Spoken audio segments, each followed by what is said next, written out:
Hey there, welcome to LSAT Demon Daily. I'm Ben Olson, that's Nathan Fox. We're the founders of LSATdemon.com and our weekly podcast, Thinking LSAT. We have an email here from Pedro.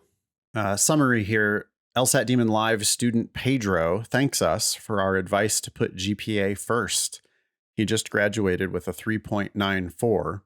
And now he asks, in terms of approaching LSAT study and determining where to begin, you've advised to, quote, take it one question at a time and, quote, don't move to the next question if you don't understand it. Considering this, would you recommend mastering one section before moving on to the others? For instance, I've chosen to start with logical reasoning and have been gradually working on understanding this section. Is it advisable to spend significant time and focus on one section and only move on to the next section once I feel confident in my understanding? So basically, would you recommend one section at a time? Thank you in advance for your valuable and blunt insights, Pedro. No, Pedro.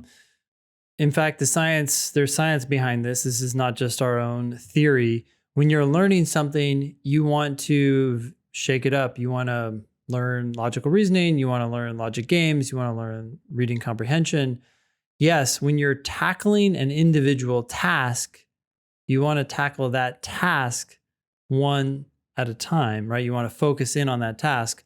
But that doesn't mean that if you did logical reasoning for an hour today, you need to keep doing logical reasoning. Or if you did logical reasoning yesterday, you need to keep doing that and wait until that big astronomical task is done before going on to another one.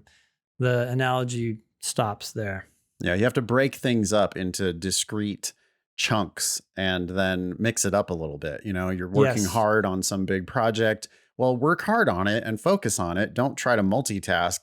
Work on that project. But also after 45 minutes or an hour or something, go take a walk or go get a workout or go eat lunch or whatever. There's other things that you have to take care of and you've got to mix it up a little bit. The reason why we recommend you to do one question at a time and not move on to the next question if you don't understand it is because we have to train you to solve these questions one question at a time. You have to solve that question, not just half-ass it, not just skim it and guess on it, not just get frustrated and then, oh, well, let me try the next one. You need to solve that question, then move on to the next question. But it's unlikely that you're going to solve logical reasoning today. You can solve that question, though, right now. You're just not going to solve logical reasoning today or even this week or probably this month. So solve that question, finish that section or whatever you're working on, and then move along to games, move along to reading comp and mix it up. We always give the advice that you should do a mix every week. Our students, we ask them to do at least one timed section of each type of section during the week, plus extra drilling and reviewing of those sections. But you should be doing a little bit of games, a little bit of logical reasoning, a little bit of reading comp, mix it up throughout the week. While you're doing the game or reading comp or logical reasoning, you got to be real sticky and just stay with that question, that game, that reading comp passage until you actually understand what's going on with it. But an hour from now, you're probably going to be doing some different task. By the way, I would add just this caveat to the 3 sections per week.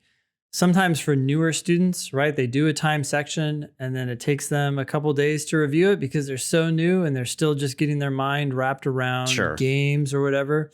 Yeah, you might not hit those 3 sections that week. That's fine. But that's only because you're doing a question and then you're taking time to review it. Once you get to a point where you can do a section and review it in a day or two, then you should be able to fit in 3 sections a week. But of course, everybody's schedule is different. The idea is to always do one question and review it as carefully as you can. Perfect. Anything else for Pedro? No, thanks for writing in. Email daily at lsatdemon.com if you'd like to ask us a question or share some LSAT or law school admissions news. Thanks for listening.